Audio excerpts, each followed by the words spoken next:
Muy buenas noches y muy bendecidos y bienvenidos a otro estudio de jueves en la noche. Estamos muy felices en esta noche y después de haber dado gracias a Dios, tenemos un tema sumamente interesante para todos ustedes. El tema de esta noche es Cristo el fundamento. Cristo el fundamento. Cuando se habla de fundamento, siempre se piensa en construcción. Por eso ahí en la portada le pusimos un edificio en plena construcción.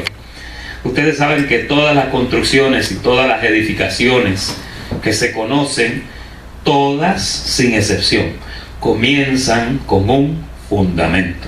El fundamento es lo primero que se pone. Si el fundamento está bien puesto, se garantiza que esa construcción va a estar bien y va a perdurar. Jesús en parábolas hablaba acerca de estos fundamentos y decía que si un hombre hace una casa en la arena, dice que cuando la lluvia pasa, cuando el agua pasa, se la lleva porque no tiene un buen fundamento. La contraparte de esa parábola hablaba de una casa edificada en la roca.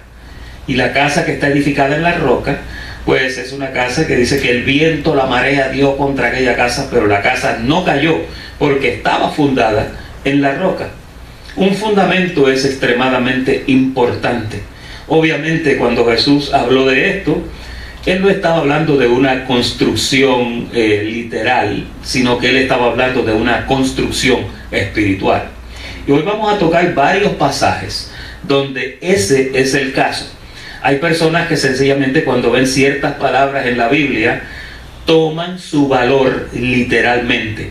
Y hay veces que cuando usted lee algo, lo que usted está leyendo es una analogía que le quiere enseñar a usted acerca de algo espiritual. Casi siempre cuando la palabra se interpreta literalmente, la persona se mete en problemas. Porque la Biblia no es un libro literal. La Biblia es un libro espiritual.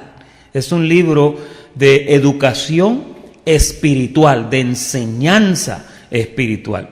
Y ahí en la portada hay un edificio con muchas varillas. Le pusimos ahí una pequeña foto de una varilla aparte para que vean cómo es que funciona. Las varillas que le llaman los I-beams, que es una varilla como en símbolo de I. Y ahí hay un soldador, porque estas estructuras de metal son soldadas, le ponen unos ribetes, como unos pernos, y lo sueldan, y ese edificio queda sólido, ¿no?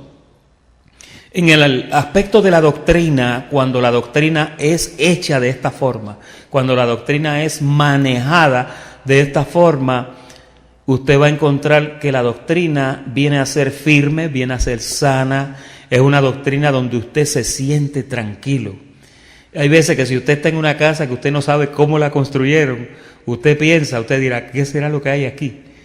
Usted se preocupa porque usted desconoce el fundamento de esa casa. Pero cuando usted sabe que esa casa fue hecha con los materiales correctos, con la construcción correcta, usted descansa porque usted sabe que está bien hecha, ¿no? Eso trae cierta paz. En la doctrina no es excepción. Y ahí en el panfleto tenemos dos definiciones. Hay dos definiciones en el panfleto. Hoy vamos a considerar dos palabras que son bien importantes en lo que es una estructura y en lo que es una construcción. La primera es perito. Yo tenía un amigo que decía perrito, pero el perito es una palabra que viene de la palabra pericia. Y en la palabra pericia hay conocimientos vastos, envueltos. Un perito es un experto, es una persona reconocida como una fuente confiable de un tema. En el caso de la construcción, pues un perito constructor es una persona que se respeta en cuanto a esos conocimientos de la construcción. Técnica o habilidad cuya capacidad para juzgar o decidir en forma correcta, justa o inteligente le confiere autoridad y estatus por sus pares o por el público en una materia específica. Fíjate todo lo que es un perito. Ahora, un arquitecto, que es la próxima palabra, el arquitecto es un profesional que se encarga de proyectar, diseñar, construir y mantener edificios, ciudades, estructuras de diversos tipos. Su arte se basa en reflexionar sobre conceptos de habitar bajo necesidades sociales. Y también es un profesional de alto nivel de estudios superiores con una profunda formación técnica, artística y social, porque hay arquitectos en varias esferas y en varios ámbitos de nuestra vida. No solamente un arquitecto es una persona que trabaja con construcción. Hay personas que son arquitectos en muchos campos de la vida, ¿no? Ahora, con eso queremos entrar a la primera parte del breve estudio de hoy. Y en la primera parte, titulada El registro de un perito arquitecto, vamos a ver lo que la Biblia nos dice, porque esa palabra perito y arquitecto combinadas aparecen en la Biblia. El primer verso que vamos a considerar está en 1 Corintios, capítulo 3 y verso 10. Y en 1 Corintios capítulo 3 y verso 10 dice: conforme a la gracia de Dios que me ha sido dada, yo como perito arquitecto puse el fundamento y otro edifica encima, pero cada uno mire cómo sobreedifica. Hay una versión que dice: cada uno tome cuidado de cómo está edificando sobre ese fundamento. Este es un versículo que en algunas escuelas de pensamiento ha desencadenado una doctrina errónea que le ha atribuido el título a un hombre específico. Por ejemplo, hay escuelas de pensamiento que piensan que Pablo, cuando habla esto, Pablo se postula como el perito arquitecto del Evangelio. Hay personas que cuando se refieren a Pablo, ponen a Pablo en una esfera tan alta que tal parece que Pablo es el responsable del diseño, de la construcción y de todo lo que es el Evangelio y de toda la salvación. Y entonces, un verso como este que estamos considerando requiere una explicación correcta para no sacar a Pablo del lugar que él sabía que él ocupaba. Pablo fue un hombre que Pablo llegó muchos años después del ascenso de Jesucristo y llegó décadas después de la prédica de los apóstoles que Jesucristo dejó. Jesús ascendió, según las historias y los anales históricos, cerca del año 33 y medio. ¿Qué pasa? Que si él asciende en ese tiempo y Pablo registra su primera carta a Tesalónica cerca de los años 50, a principios de los años 50, entonces estamos hablando de unos 15 o 20 años. ¿Qué pasa? Son un par de décadas. Cuando Pablo llegó a la escena del Evangelio, ya el apostolado pedrino había levantado iglesias por todas partes: Jerusalén, en Samaria, en Judea y en muchos otros pueblos y países que no eran necesariamente el territorio judío. ¿Por qué razón te estoy diciendo esto? Porque cuando Pablo llega a la escena, ya hay un cristianismo establecido, ya hay miles y miles y miles de cristianos. Les doy dos ejemplos.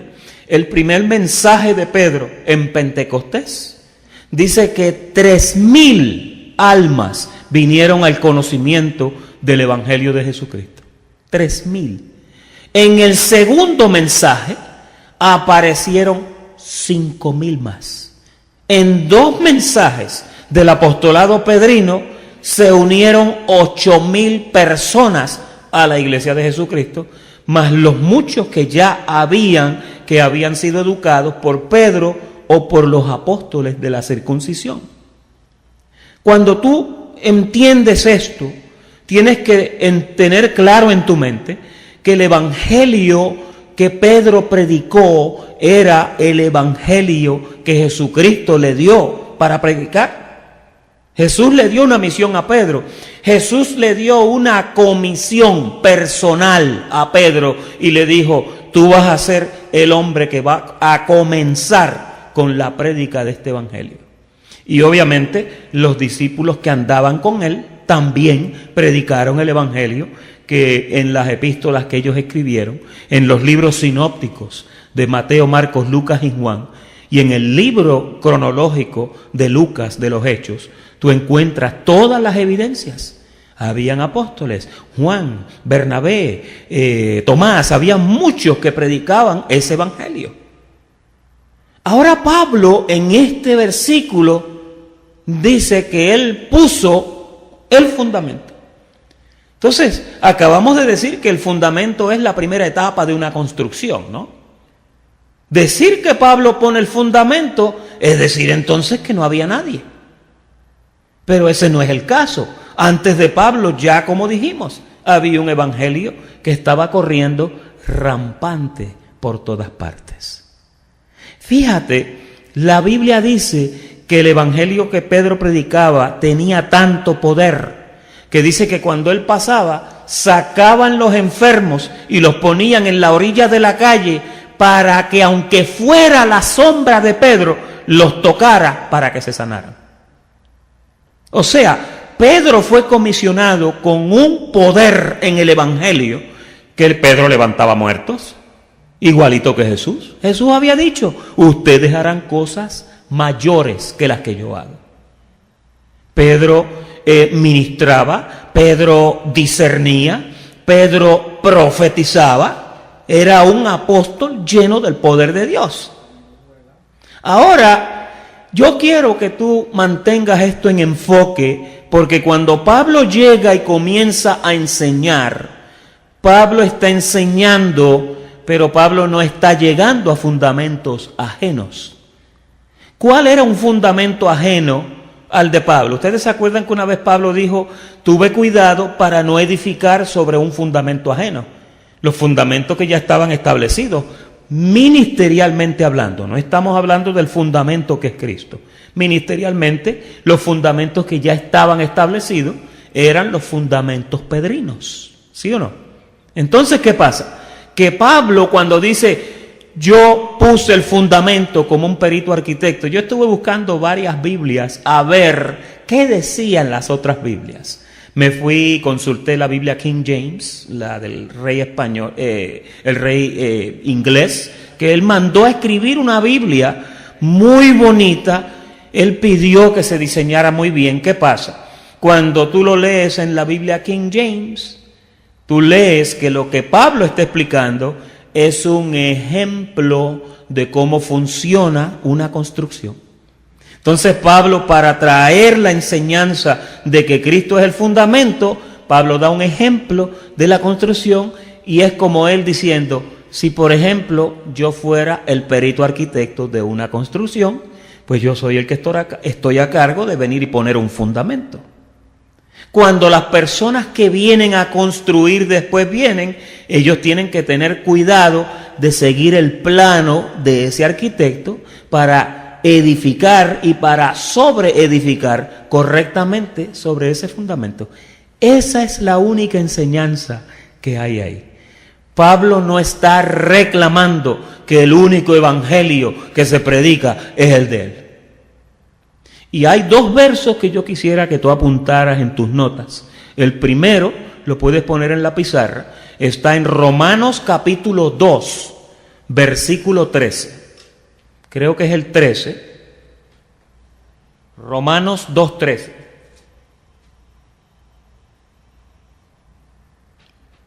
¿Lo tenemos? Ahí. Pon el 2:16. Míralo ahí. Dice: en el día en que Dios juzgará los secretos de los hombres, ¿conforme a qué? Conforme a mi evangelio. Eso parece que Pablo hace un reclamo de que el evangelio que él predica es un evangelio exclusivo de él. Ponme ahora a Romanos capítulo 16, versículo 25, para ver esa misma expresión en la carta más profunda que se escribió, que fue la carta de Romanos. Mira cómo dice el 25, dice: y al que puede confirmaros, ¿según qué? Según mi evangelio y según la predicación de Jesucristo, según la revelación del misterio que se ha mantenido oculto. Ahora, cuando tú miras este verso, tú encuentras repetida la frase mi evangelio, pero en este verso como que se despega un poquito y ahí tú ves que es el evangelio de Jesucristo, que es el evangelio que había sido profetizado, el misterio que había estado escondido por mucho tiempo. Ya ahí tú no ves a Pablo reclamando una propiedad de ese evangelio como que fuera de él. ¿Sabes por qué te digo esto? Porque si tú caes bajo la noción de que el evangelio que Pablo predica era un evangelio que era lo único que se hablaba así, vas a caer en un error, porque entonces podrías colocar a Pedro en otro evangelio. ¿Me están siguiendo? Si tú dices que el único evangelio que hay y que el único apostolado que hay es el de Pablo, ¿dónde dejamos a Pedro entonces? Por ejemplo, nuestros hermanos católicos que llevan 2000 años en existencia, ¿cuál es el apóstol central de toda la enseñanza de la Iglesia Católica? Es el apostolado pedrino, porque el apostolado pedrino fue lo primero que se manifestó y desde aquellos tiempos Pedro fue, vamos a decir, la piedra angular de lo que era el evangelio, porque Pedro era el que representaba el evangelio. Tú le hablas a un católico del apostolado pedrino y ellos lo conocen a perfección. Le hablas del apostolado paulino, lo conocen también. Si tú hablas con un jesuita, que son de la división de los más estudiosos de lo que es todo el movimiento del catolicismo, un jesuita te dice, te conoce el evangelio paulino, te conoce el apostolado pedrino y te los acomoda los dos donde van. Fíjate. Con esto me lleva, estamos en un pequeño preámbulo a medida que vamos desarrollando esto. Por causa de que Pedro y Pablo tuvieron un encuentro en Antioquía. Y Antioquía era la ciudad por donde por primera vez, se llamaron los creyentes cristianos. Nunca se habían llamado cristianos. En Antioquía fue donde por primera vez los creyentes se llamaron cristianos. Y allí Pablo se encontró con Pedro. ¿Y qué pasa? Que Pablo encontró que Pedro estaba obligando a los gentiles a judaizar.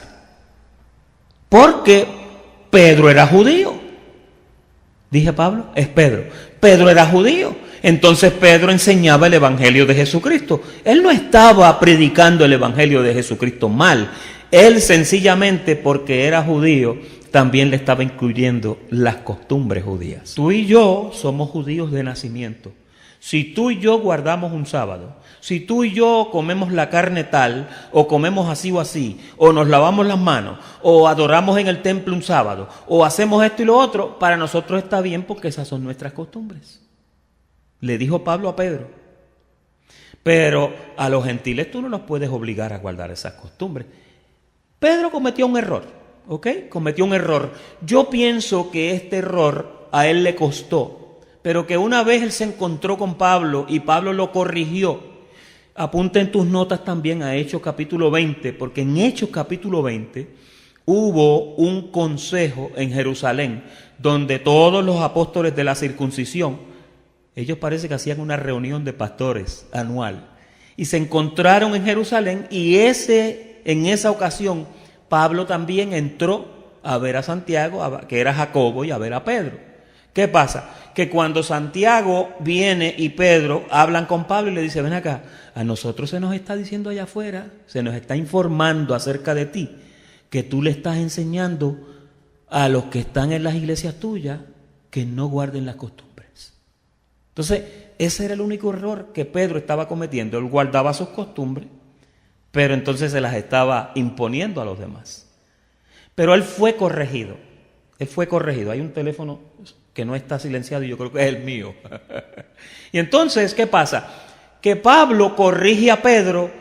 Pedro recibió la corrección, porque en el Consejo de Jerusalén, cuando salieron de allí, Lucas, que estuvo en la reunión, dice que cuando ellos salieron de la reunión, hicieron el acuerdo, le dieron mano derecha a Pablo de que predicara a los gentiles, y Pedro y los restos de los apóstoles le iban a predicar a los judíos. Es decir, que había un apostolado para Pedro, un apostolado para Pablo, pero solamente un evangelio. Diga, un evangelio. Dos apostolados. El apostolado de la circuncisión y el de la incircuncisión. Pero el evangelio era el mismo. Nunca cometas el error de pensar que el evangelio de Pedro era uno y el de Pablo era otro, porque eso es un error. Eso no es así. Ellos predicaban al mismo Jesucristo. Más tarde, Pedro se sazonó un poco y después comenzó a leer las epístolas paulinas, las cartas. ¿Y qué pasa? Que entendió. Y en su segunda carta, el apóstol Pedro, cuando habla, él dice, como también nuestro querido, amado hermano Pablo, que casi en todas sus epístolas habla misterios y habla cosas grandiosas, las cuales, dicen, muchos tuercen para su propia perdición. Pero Pedro y Pablo no quedaron como enemigos. Pedro y Pablo no predicaban un evangelio diferente. ¿Ok? Con eso dejamos esa pequeña información para que tú entiendas que sí tuvieron una discusión, que sí tuvieron un desacuerdo, pero que ese desacuerdo se reconcilió y todo el mundo quedó contento. ¿Ok? La segunda escritura de este primer tópico es Hebreos capítulo 11, versículo 9 al 10. Dice, por la fe, este es Abraham, habitó como extranjero en la tierra prometida, como en tierra ajena. ¿Que cuál era esa tierra? ¿Se acuerdan? La tierra de Ur. Él estaba en la tierra de Ur de los caldeos. Lo mandaron a una tierra extraña. Allí él se estableció. Pero mira lo que dice. Morando en tiendas con Isaac y Jacob, que eran sus dos hijos, ¿no? Coherederos de la misma promesa, porque esperaba, esta era la esperanza de Abraham, y Pablo nos enseña que nosotros somos hijos de Abraham, porque somos hijos de la promesa que Dios le hizo a él. ¿Cómo dice Gálatas 3:9? Dice, de modo que los que son bendecidos los que son de fe, son bendecidos con el creyente Abraham, te dice. Porque Abraham fue el con el que Dios hizo la promesa, y la promesa que se le hizo a Abraham, nosotros somos el cumplimiento de esa promesa. Nosotros somos ese pueblo, esa nación, ese linaje que le prometieron a Abraham, somos nosotros, de toda tribu, nación y de toda lengua. Pero mira cómo dice el verso 10. Esperaba la ciudad que tiene fundamentos. Hay dos versiones, la Peshita dice un fundamento. No hay ningún problema porque una casa tiene un fundamento, pero cuando tú analizas esa casa, tú vas a notar que ese fundamento la protege en las cuatro esquinas. ¿Ok? Yo quiero ahora mostrarte un pequeño PowerPoint, una presentacioncita bien sencillita. La palabra piedra angular, que la vamos a estudiar ahora en el segundo capítulo. La palabra piedra angular es una piedra importante en una construcción. En inglés, cuando tú la buscas, se llama chief cornerstone, una piedra principal de esquina. Ahora, mira esta construcción, dale a F5, ábrelo y le das a F5. Esta es la forma de la piedra angular. Es un ángulo perfecto, ¿ok? Esto es lo que utilizaban los edificadores desde antes de los tiempos bíblicos para comenzar una construcción. En ese tiempo no se conocía el cemento Ponce, ni todas estas pegas y estos adhesivos que hay ahora, que se usan para solidificar construcciones de piedra, ¿no? Por ejemplo, los egipcios cuando armaban una pirámide, ¿cómo ustedes creen que los egipcios armaban la pirámide? Una pirámide se parece a un triángulo isósceles, ¿no? El triángulo así, isósceles. Y la pirámide, cuando usted la busca, lo que tiene son bloques entrelazados. ¿Usted ha visto los juguetitos esos de los niños que se llaman Legos? Los Legos que usted pega uno con el otro. Ahora mira el próximo slide. Mira en ese. En ese, la casa tiene un fundamento, pero ¿cuántas piedras angulares tú le ves? Hay 4 piedras angulares. Una piedra de esquina. En inglés dice chief cornerstone. Es una piedra de esquina. Que la piedra de esquina, nota que es como una L. Porque ella contiene sostén para 2 paredes. ¿Ok? ¿Lo puedes ver ahí? La pared horizontal y la pared vertical, ella va agarrando y enlazando esas 2 paredes. Así que son 4 fundamentos que tú ves ahí que hacen lo que se llama el fundamento de una casa. En este próximo slide tú vas a ver la construcción. ¿Ves los bloques? ¿Cuántos han visto construcciones de bloques? Ustedes han notado que la primera línea de bloques va a toda derecha. Pero en la segunda línea de bloques, ya el primer bloque no va encima del segundo, va a mitad de los 2 bloques y eso crea un efecto de piedra angular. ¿Ok? Y una vez tú le pones 2 entrelazados, 2 más encima, nunca los bloques tocan la misma línea. Entre un bloque, la línea de un bloque y la línea del otro, hay un espacio que es el centro de un bloque. ¿Lo puedes ver ahí? Esto es una enseñanza poderosa que ahorita vamos a hablar un poquito de eso. Ya lo puedes retirar. Y volvemos al segundo verso. Pablo cuando habla dice que él pone el fundamento como un perito arquitecto. Ahora aquí el escritor de Hebreos 11, 9 y 10 dice que el arquitecto y el constructor de la casa es ¿quién? ¿Qué dice ahí? El arquitecto y constructor es ¿quién? Es Dios. Fíjate, cuando tú lees un verso como este y tú encuentras quién es el arquitecto y quién es el constructor, tú no ves la palabra Pablo por ningún lado. Porque Pablo dio un ejemplo de construcción, pero el verdadero arquitecto y constructor del edificio es Dios mismo. Yo te garantizo que Dios no iba a establecer una iglesia y iba a poner a un hombre para que pusiera el fundamento de esa iglesia. Cuando él se encontró con Pedro en aquella última plática que tuvo con él, donde le dijo, Pedro, ¿tú me amas? ¿Se acuerda que le preguntó 3 veces que si lo amaba? Y a lo último Pedro le dijo, chico, tú sabes que yo te amo. ¿Qué volá? Yo te amo. Y ahí entonces el Señor le dice, apacienta mis ovejas, pastorea mis ovejas, apacienta mis corderos. Cuando entonces comienza a hablar con Pedro, le dice, mira, yo te digo a ti que tú eres Pedro, porque la palabra Pedro, el nombre Pedro, viene de la palabra Pietros. Y la palabra Pietros o Petra, de ahí es que viene la palabra piedra o roca. Entonces cuando Jesús habla con Pedro, le dice, yo te digo que tú eres piedra, pero mira Pedro, sobre esta piedra yo edificaré mi casa. Cuando él dice que va a edificar la casa, él no la edificó sobre Pedro. Él no puso a Pedro como el arquitecto y constructor. El arquitecto y constructor es Dios. Yo te digo que tú eres piedra, pero sobre esta roca yo voy a edificar mi casa, Pedro. Y a ti te voy a dar las llaves para que tú vayas y abras el portón de la predicación, por así decirlo. Tú eres el primero que vas a predicar. Y Pedro efectivamente fue el primero que predicó el evangelio, que fue un privilegio enorme, ¿no? A Pedro hay que respetarlo en la Biblia, porque Pedro fue un hombre que Dios lo escogió como el pionero predicador del evangelio de Jesucristo. Nadie dijo una palabra de Jesucristo después de la resurrección antes que Pedro. Pedro fue el primero.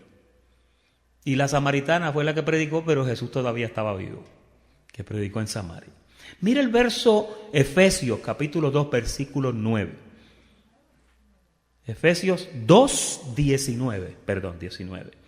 Así que ya no sois extranjeros ni advenedizos, sino conciudadanos de los santos y miembros de la familia de Dios, edificados sobre el fundamento de los apóstoles y profetas, siendo la principal piedra del ángulo, ¿quién?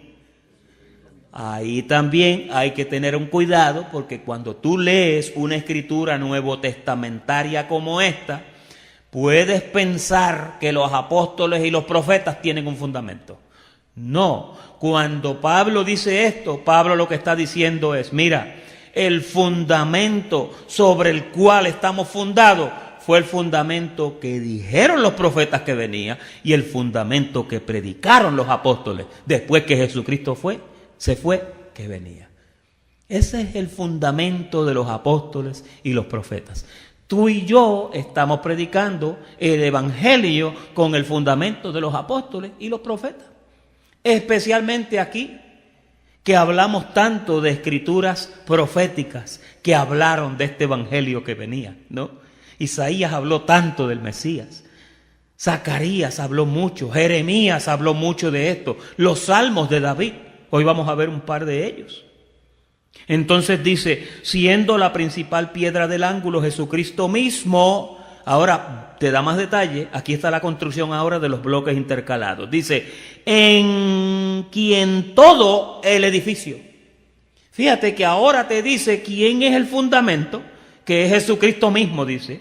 Pero después te dice, en quien todo el edificio, bien coordinado, va creciendo para ser un templo santo en el Señor. Esa es la construcción encima del edificio. Pregunto yo, iglesia inteligente, tú y yo somos el templo de Dios, ¿sí o no? Él es el fundamento, Él es la piedra angular, nosotros estamos fundados sobre Él. Pero ¿quién es el que va coordinando el edificio? El constructor y el arquitecto es Él. Él es el que trabaja en tu vida y te va ubicando dentro del cuerpo de Jesucristo para que tú te fortalezcas en el cuerpo. Mira qué bonito lo dice ahí, bien coordinado. Va creciendo para ser un templo santo en el Señor, en quien vosotros también sois juntamente edificados para morada de Dios en el Espíritu. O sea, Jesucristo es el fundamento de una casa que somos tú y yo, donde Él habita. Qué lindo eso, ¿verdad? Y tú y yo tenemos que estar perfectamente unidos, como aquellos bloques que te enseñé ahorita, entrelazados uno con el otro, perfectamente coordinados, para que seamos un cuerpo en acuerdo. Diga, en acuerdo. Para que seamos un cuerpo coordinado, un cuerpo en paz, un cuerpo en tranquilidad. Cuando esto se entiende, no hay problemas. No hay ningún miembro de esta construcción que sea mejor que el otro. Tú sabías que en un edificio pueden haber 20 bloques, pero al final hay una varilla con un amarre que es la que aguanta esos 30 bloques, ¿no? Quítale esa varilla y ya los bloques no tienen sostén. Es bien importante que entendamos que cada uno de ustedes es un miembro importante del cuerpo. Amén. Eso merece un aplauso, ¿verdad? Ahora vamos para la segunda parte, que es Jesucristo como la piedra angular. Y ya vimos lo que es una piedra angular. Es una piedra que enlaza dos paredes. Es una piedra que da fuerza en todas las esquinas del edificio. Es una fuerza que reconcilia una pared con la otra. Ese es un buen ejemplo, ¿no? Cuando Pedro habla de esto, el gran apóstol Pedro, mira cómo dice primera de Pedro 2, versículo 6. Por lo cual también contiene la Escritura. He aquí que pongo en Sión la principal piedra del ángulo, escogida, preciosa, y el que creyere en él, ya rápido que tú ves en él, tú sabes que es Jesucristo, el arquitecto y constructor. Él es la piedra angular. Mira cómo dice, el que creyere en él no será avergonzado. Versículo 7, para vosotros pues, los que creéis, Él es precioso, pero para los que no creen, ¿qué dice? La piedra que los edificadores desecharon ha venido a ser cabeza del ángulo. Fíjate que te está diciendo que hay una pieza importante que los edificadores, que son la gente, menospreciaron y no quisieron que fue, ustedes saben que Jesucristo vino a su pueblo, los judíos. Dice que vino a lo suyo, a su misión, y los suyos, el pueblo de Israel, no le recibió. O sea, Él era la piedra importante que ellos estaban esperando, pero cuando Él llegó, ellos no lo recibieron, no creyeron en Él. Y entonces, ¿qué pasa? La desecharon y dice que vino a ser cabeza del ángulo. Y piedra de tropiezo, y roca que hace caer. Oiga, ¿cuántos judíos tropezaron con Jesús? El Sanedrín tropezó con Él, Pilato tropezó con Él, el César tropezó con Él, todos tropezaron con Él. Y todavía siguen tropezando. Y quiero decirte esto, posiblemente en estas palabras hay revelación. Un ministerio que no exalta a Jesucristo sobre todas las cosas, corre peligro. Él es la piedra angular. Un ministerio que no reconoce que Jesucristo es el centro de todo, para todos y por todos, es un ministerio que va al garete. Mira, se han levantado ministerios en el pasado que han menospreciado a la piedra angular. Se han levantado ministerios que han hablado de Jesús como si Jesús no fuera la gran cosa. ¿O no? Eso es Jesús de Nazaret. Hacen lo mismo que decían los vecinos de Judea, que decían, ¿de Nazaret? ¿De Nazaret puede salir algo que sirva? Porque Nazaret era un pueblito, pobrecito. Pues de allí escogió a venir el Salvador del mundo. De la nada. Pero cuando un ministerio te menosprecia a Jesucristo, te lo saca de la posición que lo ocupa, que es la piedra angular, ya ese ministerio se fue al garete. Y mira, te voy a decir una cosa, los ministerios que hacen eso se destruyen, no triunfan, se hunden, porque cuando tú menosprecias la piedra angular, que es Jesucristo, estás en serios problemas. A Él sea la gloria y la honra por los siglos de los siglos. Salmos 118, versículo 22, cuando el salmista habla acerca de esto, el salmista dice, la piedra que desecharon los edificadores, vuelve otra vez y lo menciona. Fíjate que en Hechos, aquí en el Salmo 118, David profetizó acerca de aquellos judíos que cuando Jesús llegara lo iban a menospreciar.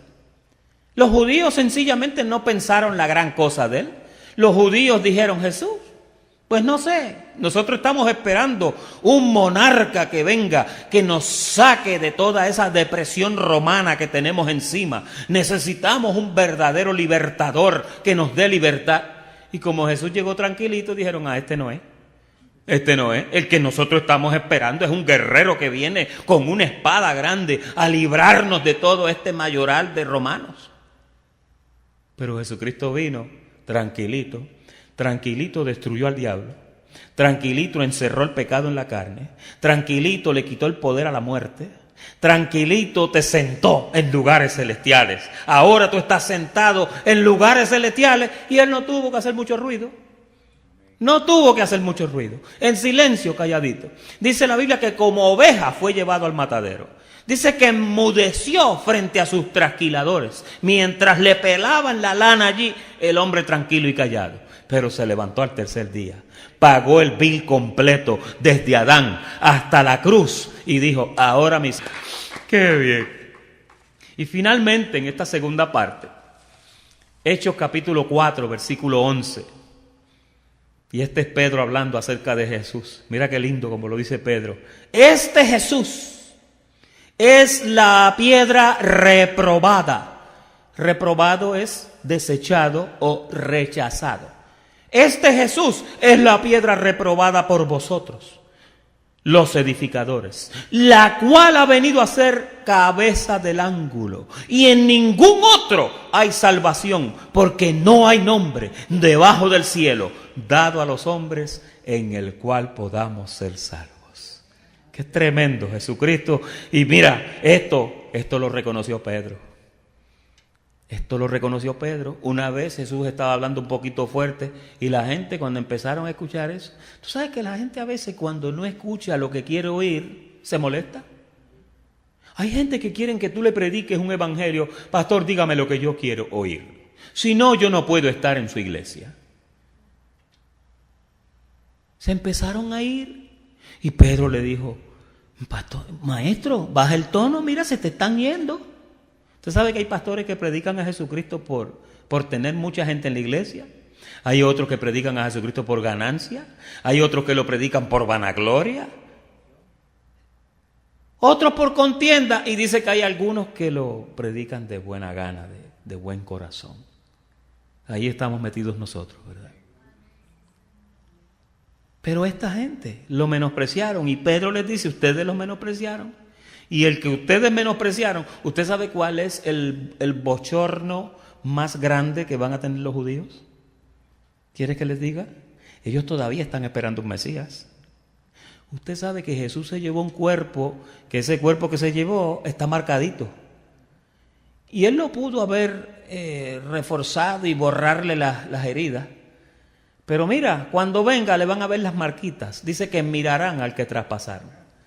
Cuando él venga, los grandes del pueblo que lo rechazó van a decir, mira lo que hemos hecho. Pero si lo tuvimos aquí 2000, 3000 años atrás y lo echamos por una esquina, lo menospreciamos. ¿Cómo era que decía Isaías en el capítulo 53? Decía, ¿quién ha creído a nuestro anuncio? ¿Y sobre quién se ha manifestado el brazo del Señor? Después decía, y no tiene atractivo para que le deseemos. Porque cuando él llegó, él no era muy... Parece que no, que ellos esperaban un monarca vestido de púrpura, con una espada y qué sé yo. Y Jesús llegó humilde, sencillo, aunque tenía una tremenda túnica de una costura. Eso no lo tenía todo el mundo, eso costaba, ¿no? Bueno, mira si era así que cuando lo crucificaron, los soldados echaron suerte allí sobre su ropa. Esto no lo podemos romper, esto vale... Esto es un mink de los buenos. Esto vamos a echar suerte aquí a ver quién se lo gana. Pero esperaban ese monarca y no les llegó. Se quedaron. Y nosotros que no lo vimos, hemos creído. Nosotros que no vimos ni esperábamos, fuimos injertados. Dice que a ellos los sujetaron a desobediencia para Dios tener misericordia. Y dice que ellos, por causa de la defección de ellos, de rechazar, nosotros nos dieron la gloria y la gracia de poder creer. Tú crees en algo que todavía ellos están esperando, que lo vieron, que no lo aceptaron y que todavía lo están esperando. ¿Y tú crees en eso ahora? Amén.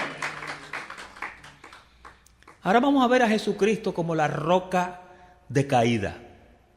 La roca, no de caída, la roca de caída. Él es una roca que puede producirte una caída horrible si tú no te cuidas. Mira cómo dice Lucas capítulo 20, versículo 17. Pero él mirándolos dijo, ¿qué pues es lo que está escrito? La piedra que desecharon los edificadores ha venido a ser cabeza del ángulo. Todo el que cayere sobre aquella piedra será quebrantado, mas sobre quien ella cayere le desmenuzará. O sea, ahí está el otro lado de la moneda. Yo quiero a Jesús como mi amigo. Una vez en cierta ocasión él dijo, el que no es conmigo es contra mí. Y te voy a decir una cosa, yo no quiero tener a Jesús. Mira, yo mejor tendría al diablo de enemigo si estuviera vivo. Pero a Jesucristo no. El salmista una vez dijo, horrenda cosa es caer en las manos de un Dios vivo. No podemos. Entonces ahí hay una advertencia donde él dice, todo el que cayere sobre aquella piedra será quebrantado, mas sobre quien ella cayere, dice, les desmenuzará. O sea que Jesucristo puede hacer pedazos a cualquiera. Eso es lo que está diciendo en parafrase. Mira cómo dice Mateo capítulo 21, versículo 42 al 45. Jesús les dijo, ¿nunca leísteis en las Escrituras? La piedra que desecharon los edificadores ha venido a ser cabeza del ángulo. El Señor ha hecho esto y es cosa maravillosa a nuestros ojos. Por tanto os digo que el reino de Dios, oye la profecía que le dan a los judíos, será quitado de vosotros y será dado a gente que produzca los frutos de él. Y ahí estamos tú y yo, en ese grupo. Amén. Esto es algo tan tremendo. Dice, el que cayere sobre esta piedra, versículo 44, será quebrantado, y sobre quien ella cayere le desmenuzará. 45. Y oyendo sus parábolas, los principales sacerdotes y los fariseos entendieron que hablaba de ellos. Y hasta el día de hoy, Dios los tiene dando vuelta. Dieron vuelta 40 años en el desierto. Estuvieron 400 años cautivos en Babilonia. Salieron de allí, los metieron al campamento de Gilgal, como nos explicaba el pastor Carlos hace un par de semanas. De allí los mete a una tierra de leche y miel, de prosperidad, una tierra, bueno, lo mejor que habían esperado. ¿Y qué hicieron? Se corrompieron otra vez. Entonces ya Dios dijo, ya no puedo con ellos. Una vez Jesús se salió fuera de la ciudad y afuera la miró y dijo, Jerusalén, Jerusalén, que matas a los profetas que te son enviados. ¿Cuántas veces ya he querido, como la gallina junta sus polluelos, juntarte a ti, tú no has querido? Es que han sido rebeldes, hermano. Mira cómo dice Pablo en Romanos capítulo 9, versículo 30. Dice, ¿qué pues diremos? Que los gentiles que no iban tras la justicia han alcanzado la justicia. Es decir, la justicia que es por fe. 31. Mas Israel, que iba tras una ley de justicia, no la alcanzó. ¿Por qué? Dice Pablo, y lo contesta, porque iban tras ella, pero no por fe. Si hubo gente en la Biblia registrada que no tuvieron fe, que tentaron a Dios, que dudaron de Dios, usted lee el capítulo 3 de Hebreos y usted ve cómo Dios se expresa acerca de ellos. Que Dios juró en su ira contra ellos y dijo, juro por mí mismo que ustedes no van a entrar a ningún reposo. Les voy a quitar el reposo. Porque es que eran muy rebeldes. Pero mira qué tranquilitos estamos tú y yo. Que no lo vimos. Nosotros no vimos a Jesús hacer milagros. Por fe hemos creído en esto. Por fe hemos aceptado en esto. Se cumple lo que Jesús le dijo a Tomás cuando lo tocó en la herida, que le dijo, mira Tomás, ahora que estás metiendo la herida, el dedo en mi herida, ahora crees. Bienaventurados aquellos que no vieron y creyeron. Tú no has visto y tú crees. Somos un pueblo bendecido por eso. Versículo 33, como está escrito, he aquí pongo en Sión piedra de tropiezo y roca de caída, y el que creyere en él no será avergonzado. Pero si no crees, ¿qué pasa? La roca te cae encima, la roca te desmenuza. O sea que si tú no tienes a Jesús por amigo, lo vas a tener por enemigo, así de sencillo. Pensamientos finales. El evangelio y fundamento que Pedro y Pablo predicaron era el mismo. Sencillamente, como expliqué al principio, Pedro le fue entregado el evangelio de Jesucristo para los de la circuncisión. A Pablo le fue entregado el mismo evangelio, pero para la incircuncisión. 2 apostolados, un evangelio. Diga eso conmigo.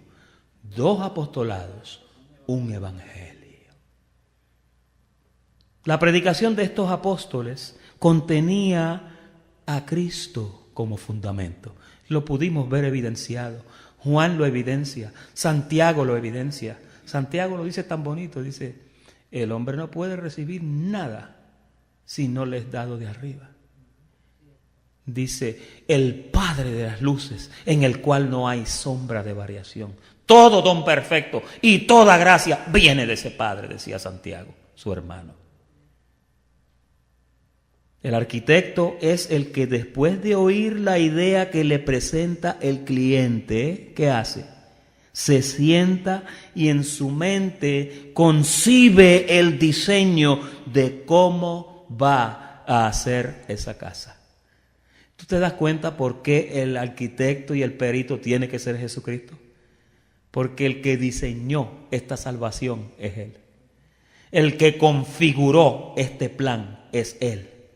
Creo que fue el profeta Isaías que dijo, lo he pensado, lo voy a escribir y así lo voy a hacer. O sea, todo lo que Dios pensó, lo mandó a escribir y después lo cumplió al pie de la letra. Qué cosa tan tremenda. Dios es el autor y consumador de la salvación. El evangelio lo preparó Él. El evangelio lo diseñó Él y nos lo dio a nosotros. Fuera judío, fuera gentil, es el mismo evangelio.